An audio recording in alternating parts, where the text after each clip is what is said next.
Chapter 35 machine gun के तार को किसी ने पहले से ही हिला दिया है, राज का गुस्सा।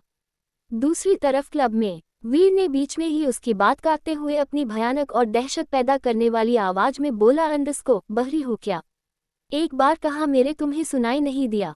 आई साथ गेट आउट। वीर की आवाज इतनी तेज और ठंडी थी कि क्लब में बज रहे म्यूजिक को चीरते हुए पूरे क्लब में गूंज उठी, जिसे सुन मायरा की रूह तक कांप उठी। मायरा की आंखों में डर साफ साफ झलकने लगा था। इस बार माया की हिम्मत ही नहीं हुई वो वीर से कुछ कहे या कुछ पूछे। मायरा गुस्से में खड़ी हुई और क्लब से बाहर निकल गई। मायरा के जाते ही मित ने अपनी बगल में बैठी सोनाली को देखता है, जो वीर की भयानक आवाज सुनकर मीत की बाह पकड़कर बैठी थी। मीत अपना मुंह चढ़ाते हुए बोला, अंडस्को अब तुम्हें क्या अलग से इनविटेशन देना पड़ेगा? निकलो यहाँ से आउट। क्या? सोनाली ने चौंकते हुए कहा, वही जो तूने सुना, आउट। निकलो बाहर। उद्धरण चिन्ह। मीत ने सोनाली का हाथ बाह से छुड़ा लिया। सोनाली खड़ी हुई और अपना पैर पटककर मीत को घूरते हुए वहां से चली जाती है। क्लब में अभी तक म्यूजिक भी बंद हो चुका था। क्लब में पिन ड्रॉप साइलेंट हो चुका था। जो लोग म्यूजिक पर थिरक रहे थे वो चुपचाप बुत बने खड़े वीर को देख रहे थे, जो इस वक्त सोफे पर बैठा काल का अवतार लग रहा था। किसी में हिम्मत ही नहीं थी कि वीर को कुछ बोले या कोई बवाल करे, क्योंकि ये क्लब सिंघानिया का था। ऊपर सिंघानिया फैमिली मुंबई की सबसे रिस्पेक्टेड और पावरफुल फैमिली में से एक थी, और वीर को यहाँ हर कोई जानता था। वीर ने विस्की की बोतल उठाकर अपने लबों से लगा देता है और एक ही सांस में पूरी बोतल खत्म करते वही टेबल पर पटक देता है और अपनी नजरें चारों तरफ घूमते हुए बेहद गुस्से में बोला, अंडस्को यह इतना सन्नाटा क्यों पसरा है? कोई मर गया है क्या?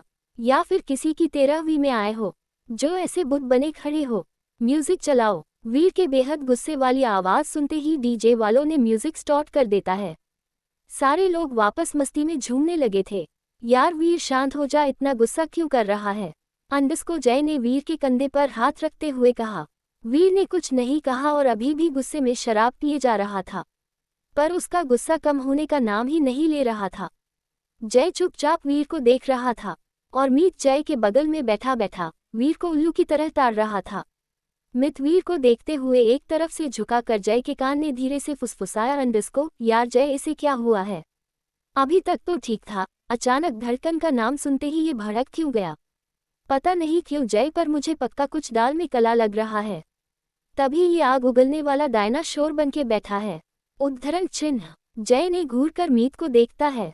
नहीं मतलब तुम ही देखो ना वो कैसे ये गुस्से में बैठा है। मित सकपका जाता है। जय वीर के हाथ से शराब का ग्लास छीनते हुए कहा, अंडस्को यार बस कर, कितना पिएगा?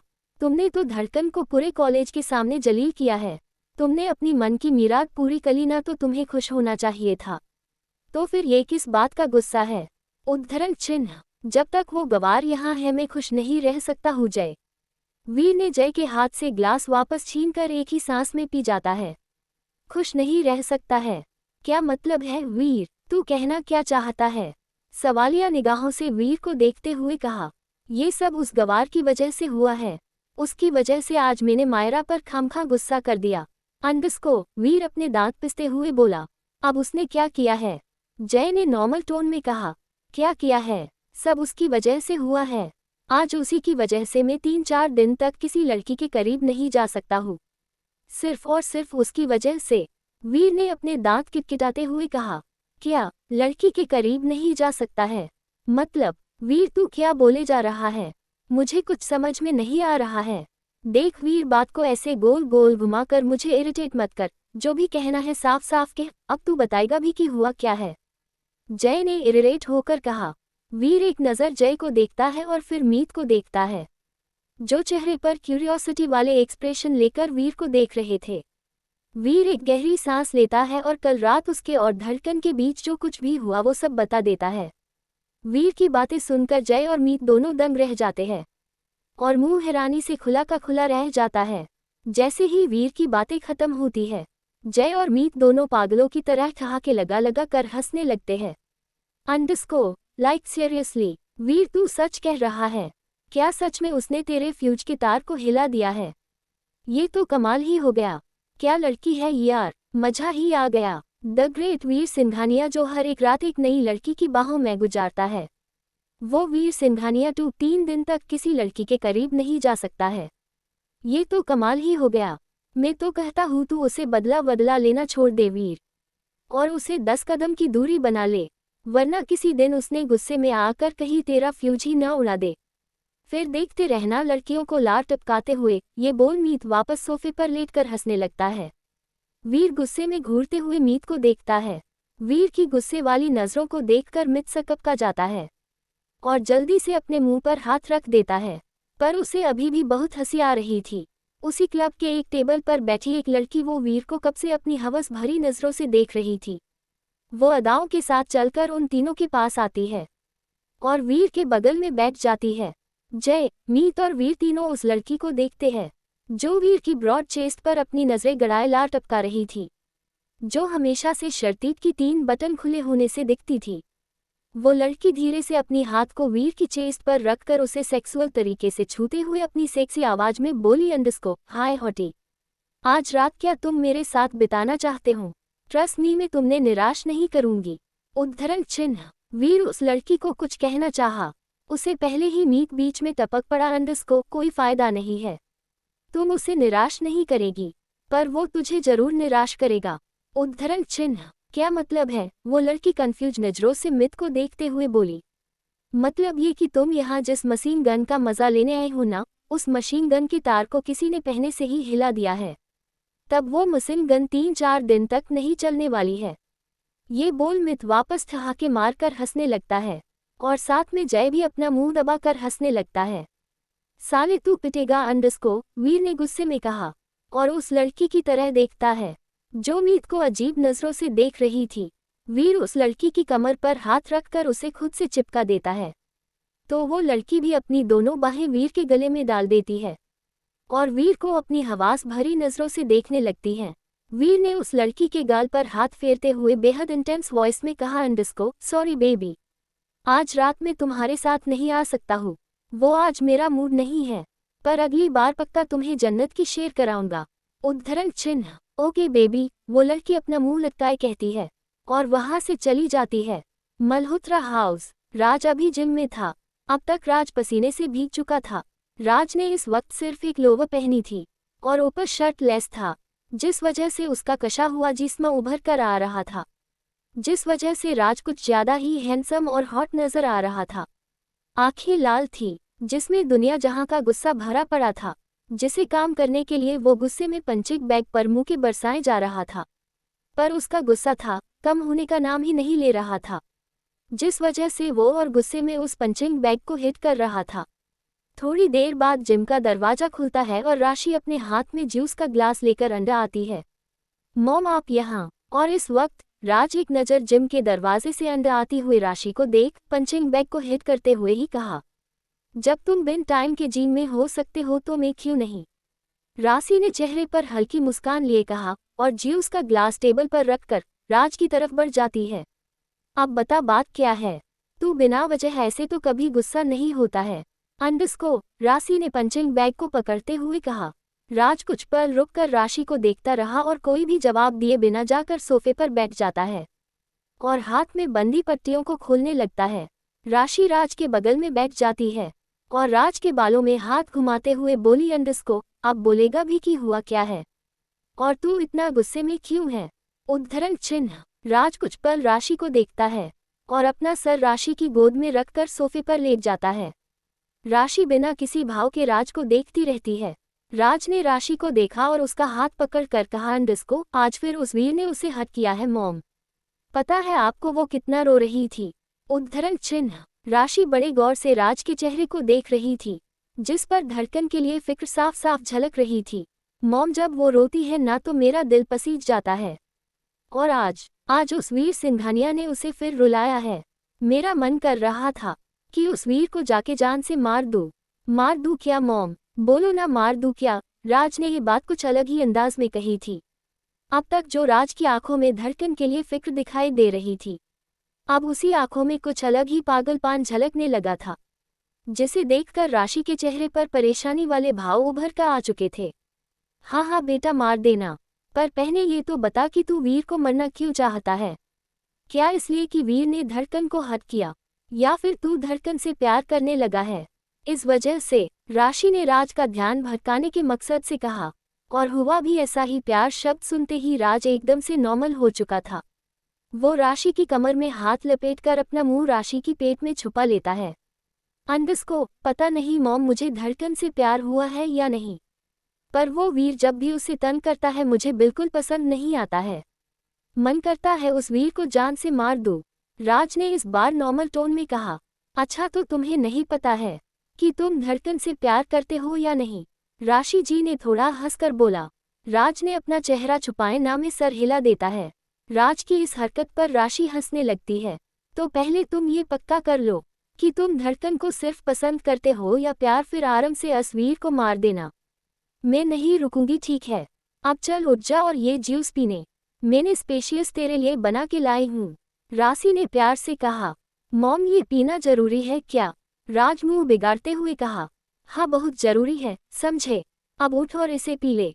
राशि ने राज को उठाया और ग्लास राज के हाथ में थमा देती है। राज वो जूस पी लेता है। अब चल रूम में जा और फ्रेश हो जा, आज मैंने तेरी पसंद का खाना बनाया है। राशि ने राज के हाथ से खाली ग्लास लेते हुए कहा।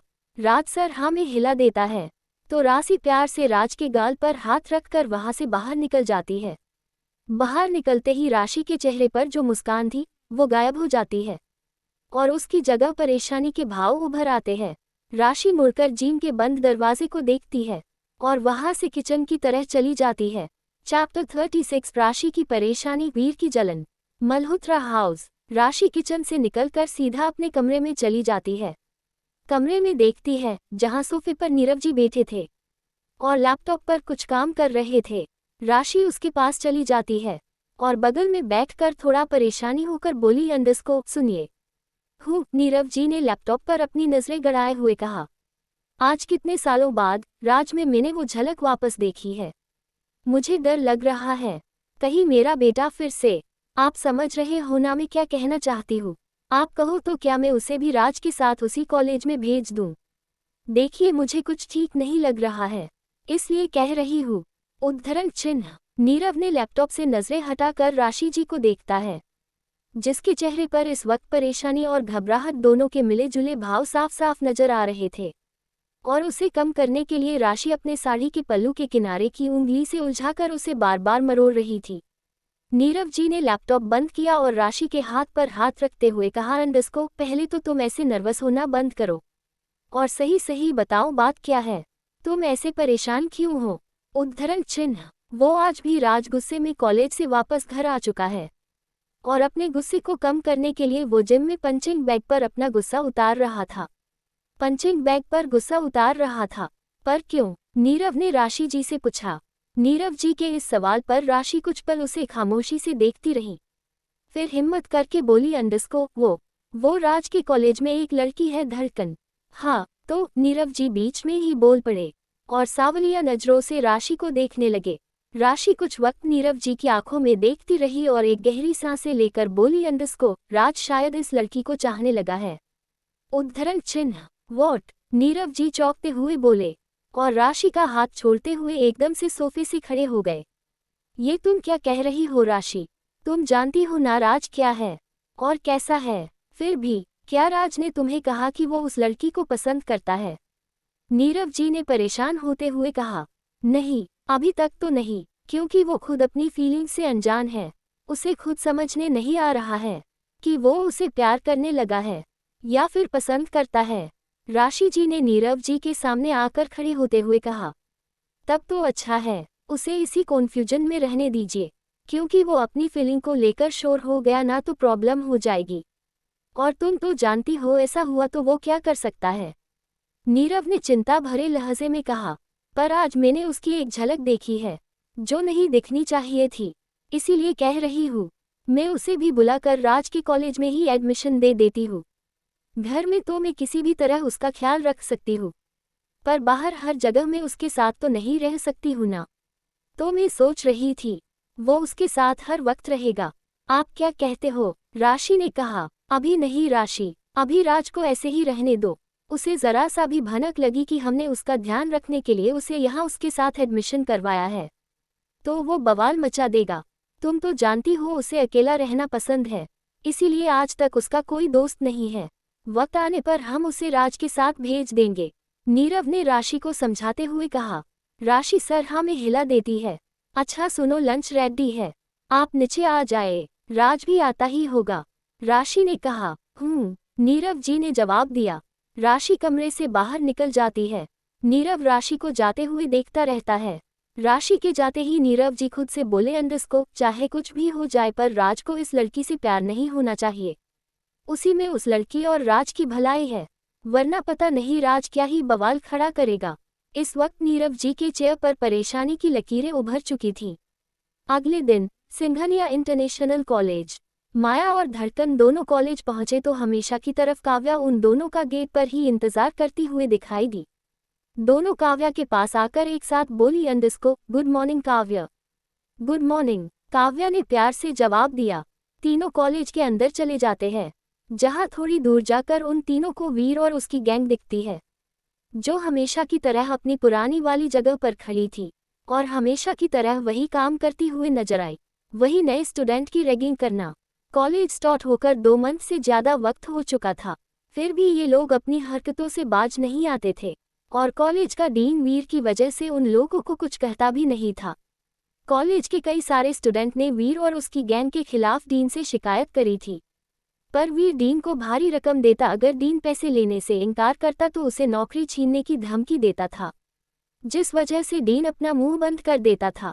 कॉलेज के डीन महेश कुमार को अच्छे से पता था सिंघानिया इंटरनेशनल कॉलेज का ट्रस्टी भले ही मीतेश सिंघानिया था, पर इस कॉलेज में सिर्फ और सिर्फ वीर की चलती थी। मीतेश जी के पास वही बातें पहुंचती थी जो वीर महेश कुमार से कहने को कहता था। वीर शिकायत करने वाले स्टूडेंट को इतना मजबूर कर देता था कि वो स्टूडेंट या तो कॉलेज छोड़ने पर मजबूर हो जाते थे या फिर पूरे साल वीर और उसकी गैंग की रैगिंग करते थे। वो चुपचाप सह लेते थे। धड़कन ने एक नज़र वीर को देखती है, जो गुस्से में धड़कन को घूर रहा था, पर धड़कन ने कोई रिएक्ट नहीं करती है और वीर को इग्नोर करके अपने कदम आगे बढ़ा देती है। धड़कन को देखते ही मायरा के तन बदन में आग लग जाती है, क्योंकि उसे लग रहा था कि कल उसी की वजह से वीर ने उसके साथ आने से इनकार किया था। मायरा नफरत भरी नज़रों से धड़कन को देखती है। जय रिक्वेस्ट भरी नज़रों से काव्या को देखता है और अपने होंठ हिलाते हुए बोला, अंडरस्को सॉरी, पर काव्या ने गुस्से में अपना चेहरा दूसरी तरफ घुमा लेती है। काव्या की इस हरकत पर जय के दिल में दर्द की लहरें दौड़ जाती है। वो अपना मन मार कर जाती हुई काव्या को देखता रहता है। तीनों क्लास में चले जाते हैं। थोड़ी देर बाद प्रोफेसर क्लास में आते हैं और अपनी क्लास लेकर चले जाते हैं। दूसरा लेक्चर अटेंड करने में अभी टाइम था, तो तीनों क्लास से निकलकर कैंटीन में चले जाते हैं। कैंटीन में जाकर वो तीनों चारों तरफ देखते थे, जहां कैंटीन के दूसरी साइड पर वीर और उसकी गैंग बैठी थी। वहां 2 टेबल छोड़कर एक टेबल खाली था। वो तीनों वहां जाकर बैठ जाते हैं और हमेशा की तरह राज का इंतजार करने लगते हैं। काव्या ने अपनी तिरछी निगाहों से जय को देखती है, जो उसे ही देख रहा था। इस वक्त जय का मुंह उतरा हुआ था। वहां बैठे सभी लोग आपस में बातें कर रहे थे, पर जय चुपचाप बैठा एक तक काव्या को ही देख रहा था। काव्या तुरंत अपनी नजरें फेर लेती है। जय उदास नजरों से काव्या को देखता रहता है। थोड़ी ही देर में राज आता है और उन तीनों को ज्वाइन करता है। धड़कन तुम ठीक हो? राज ने धड़कन की बगल वाली चेयर पर बैठते हुए कहा। हाँ ठीक हूँ, मुझे क्या हुआ है? धड़कन ने नॉर्मली जवाब दिया। तब तो ठीक है, मुझे लगा कि कल जो कुछ भी हुआ था इस वजह से तुम हट हुए होगी, इसलिए मैंने पूछा, राज ने फिक्र करते हुए कहा। राज को खुद के लिए फिक्र करता देखकर धड़कन के चेहरे पर मुस्कान आ जाती है। धड़कन राज के हाथ पर अपना हाथ रख देती है। इट्स ओके राज, मैं ठीक हूँ, ऐसी छोटी मोटी बातों से मैं हट होने वाली नहीं हूँ, तो तुम चिंता मत करो समझे? धड़कन प्यार से कहा। राज को जवाब नहीं देता है, तो धड़कन राज को देखती जो अपनी इंटेंस नज़रों से कहीं और ही देख रहा था। धड़कन राज की नज़रों का पीछा करती है। खुद का हाथ राज के हाथ पर पाकर धड़कन एकदम से हड़बड़ा जाती है। उसे अब एहसास हुआ था कि उसने अभी अभी क्या किया था। धड़कन अपना हाथ तुरंत पीछे खींच लेती है और अपनी नज़रें चुराते हुए बोली, अंडरस्को सॉरी, वो मैंने ध्यान नहीं दिया। पर राज को धड़कन का ऐसे हाथ छोड़ना बिल्कुल पसंद नहीं आता है। वो एक नज़र अपने खाली हाथ को देखता है और अपनी नॉर्मल टोन में बोलता है, अंडरस्को इट्स ऑफ धड़कन, ये नॉर्मल बात है। तुम इतना घबरा क्यों रही है? Just relax. आप लोग एक काम करो, हम सबके लिए नाश्ता ऑर्डर करो, मैं अभी वॉशरूम होकर आती हूँ। धड़कन चेयर से उठकर वॉशरूम की ओर बढ़ जाती है, पर वहाँ कोई और भी था। पता नहीं क्यों पर धड़कन का राज का ऐसे हाथ पकड़ना उसे पसंद नहीं आया था। ये था वीर। धड़कन जब से कैंटीन आई थी तब से वीर धड़कन की हर बात सुन रहा था और हर हरकत नोटिस कर रहा था, पर जैसे ही धड़कन ने राज के हाथ को छुआ, वीर के तन बदन में आग लग चुकी थी। गुस्से में अपनी हाथों को मुट्ठी बना ली थी और अपनी गुस्से में लाल हो चुकी आंखों से धड़कन को देख रहा था, जैसे वो धड़कन को अपनी आंख से ही मार डालेगा।